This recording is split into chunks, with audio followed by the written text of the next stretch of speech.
Hey everybody, welcome back to another Diecast review. Today we are taking a look at Jimmie Johnson's 2007 Atlanta race win from the Chase, where he won 5 of the final 10 races, and 4 of them being in the last 5 as well. He won 4 in a row running up to the very last race of the year, this Atlanta win being one of them.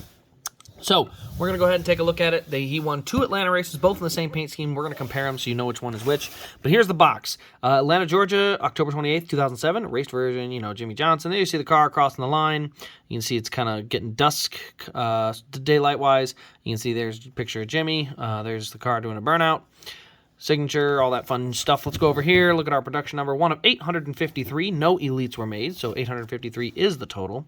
And same picture over here on this side here. So, everything's normal there. Now let's go ahead and take a look at the event pin. I do have that. There you see October 28th, 2007, the Pep Boys 500. So that was the race that he was in there. Let's go ahead now and take a look at the car, and then we'll compare it side by side. But the first thing you'll notice, it is the Cobalt scheme, one of my absolute favorite Jimmie Johnson schemes of all time. Would have loved to see this paint scheme get a throwback last year when they were honoring Jimmie. They ran, I know, his 2008 scheme, his All-Star 2013 for Liberty, and then Chase ran his 09 car. I just wish one of them would have run this car here, because this paint scheme was awesome. Anyway, let's go ahead and take a look. Biggest things about this car is it has a yellow valence around the bottom and then some black tape that went right above that valence. So you can see the 2 colors there. You can see the 2 little openings right there that were open for the grill. We got the Chevy emblem right there. We're nice and big. Stretches from the hood to the bumper. Also, you can see the tape across the hood pins there. As we get on the left side, you can see pretty clean. A little bit of dirt up on there on the door. We got our marks on the tires. A little bit on the rear tire as well.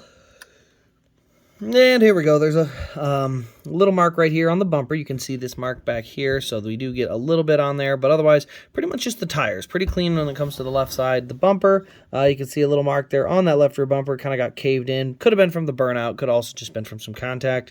But we got Cobalt, the next generation of tough tools, and the Chevy emblem. You can see a little dent in there. We got California Wildfire Relief, the American Red Cross there. You can see the fuel cell in the back as well.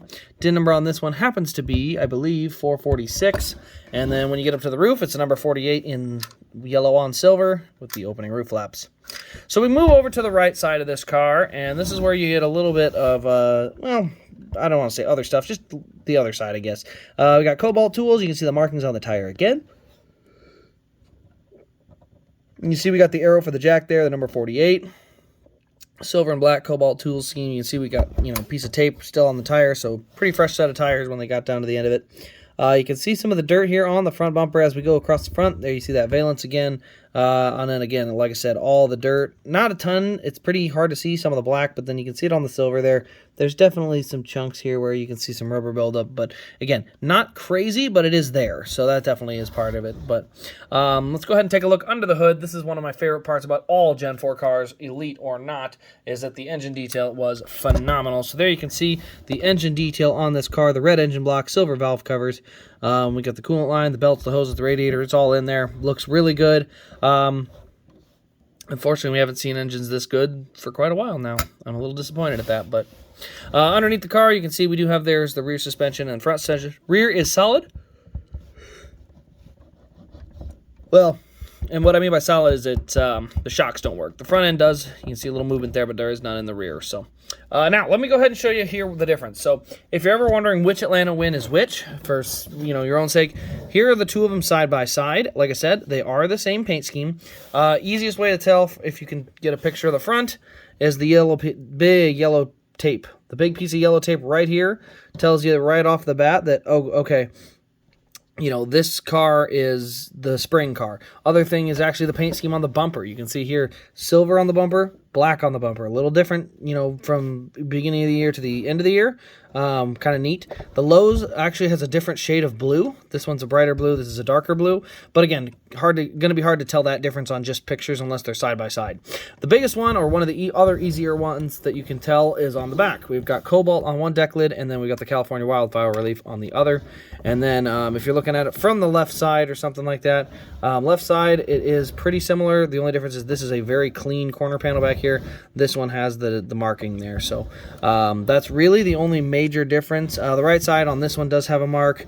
The spring one, the fall one does not. So, but overall, easiest way to tell, like I said, if you're looking at it from the front, it's going to be that big piece of yellow tape, the silver on the edges of the front bumper, and then the cobalt versus California wildfire relief on the deck lids is another one. The other thing you'll have to keep an eye on, there is also a Texas raced win, but again, if it's in a box, you don't have to worry about it. It should be labeled and everything, but if not, I can probably see if there's any differences on that one. But I know that one has confetti on it, so if it's got confetti on it, it's the Texas win.